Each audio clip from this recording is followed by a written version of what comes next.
Good morning student. मैं आज आपके लिए एक नई कहानी के साथ आई हूँ। आपकी नई दिशा की पार्ट 2 है जो, और यह कहानी यशपाल जी द्वारा लिखित है। इस कहानी का नाम है महायज्ञ का पुरस्कार।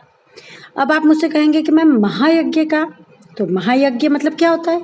आप सभी को पता है, जो हम हवन करते हैं घर में, ठीक वही होता है हमारा यज्ञ। और महायज्ञ मतलब सबसे बड़ा यज्ञ। तो ये कहानी उस समय की है जब एक गांव में एक बहुत धनी सेठ रहता था।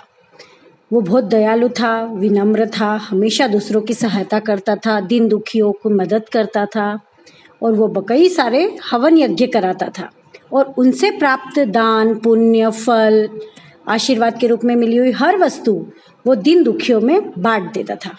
पर एक दिन क्या हुआ कि उसकी आर्थिक स्थिति खराब हुई। किसकी? सेठ की।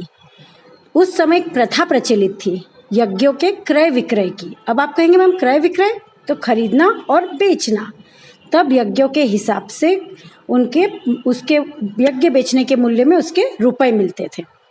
तो सेठ की सेठानी ने कहा कि अब अपने दिन बुरे चल रहे हैं, खाने को कुछ नहीं है, तो आप दूसरे नगर जाकर अपना एक यज्ञ बेच दो। तो उसने भी विचार किया कि हाँ, कह तो ठीक रही है। फिर उसने क्या किया कि वो वहाँ से चल दिया। 12-13 कोस की दूरी पर कुंदनपुर नामक गांव के लिए वो सेठ निकल गया। जाने से पहले सेठानी ने उसे पोटली में 4 रोटियां बांध कर दी कि रास्ते में लंबा सफ़र है, आराम करके कहीं खा ले।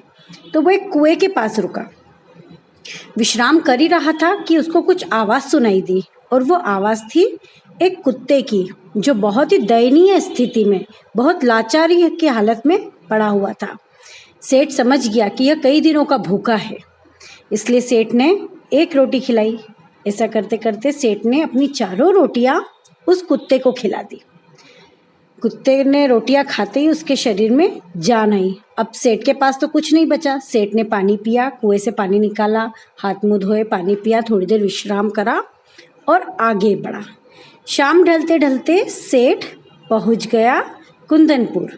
अब वहाँ के जो सेठ थे उनका नाम धन्ना लाल था, और उनकी सेठानी को दैवीय शक्ति प्राप्त थी। दैवीय शक्ति मतलब तीनों लोगों की दैवीय शक्ति प्राप्त थी उन्हें।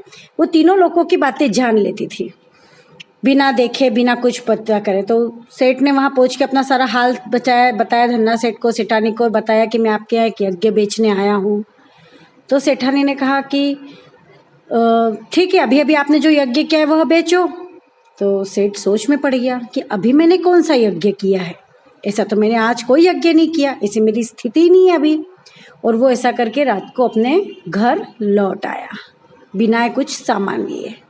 सेठानी ने सब हालचाल पूछा, सेठ ने सारा वृत्तांत बताया, और फिर बताया कि किस तरीके से वहाँ क्या क्या हुआ, सेठानी ने क्या मांगा, और मैं आ गया। अब शाम का वक्त था। सेठ की, जिसके दिन खराब चल रहे थे, उसकी सेठानी ने दिया बत्ती के लिए दीपक लगाना चाहा, तो उसको ठोकर लगी। तो वहाँ एक दरवाज़ा था, उसे खोला तो अंदर एक तहखाना नजर आया। उस तहखाने में जब दोनों पति पत्नी दिया लेकर उतरे तो दोनों के पैर स्थिर हो गए।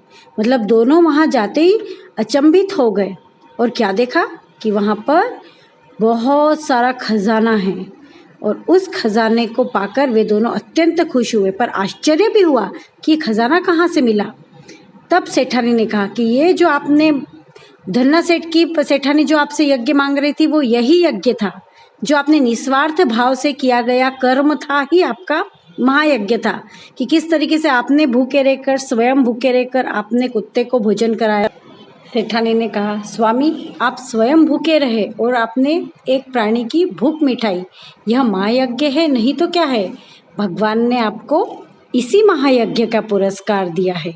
इसी महायज्ञ के फल के बदले में आपको यही अच्छा कर्म था कि आपने स्वयं भूखे रहे और एक प्राणी की भूख मिटाई, और इसी का फल के रूप में आपको भगवान ने ये बहुमूल्य बेशकीमती खजाना दिया है। तो और सेठ ने भी फिर भगवान का धन्यवाद दिया, और क्या मांगा भगवान से कि मैं स्वयं कष्ट सहकर दूसरों के कष्ट कम कर सकूं। भगवान मुझे ऐसी ही शक्ति देना। खजाना देखकर भी उसके मन में कोई लालच नहीं आया, तब भी उसने भगवान से क्या कहा कि मुझे हमेशा इसी तरह विनम्र बनाना।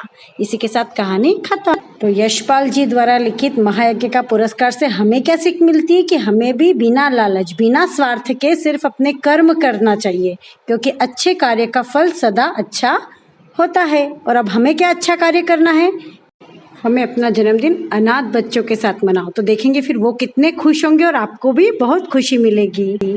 और हमें जो खुशी मिलेगी उसका फल भी हमें बहुत अच्छा मिलेगा। इसी के साथ हमारी ये कहानी खत्म होती है। फिर आएंगे हम एक नई कहानी के साथ।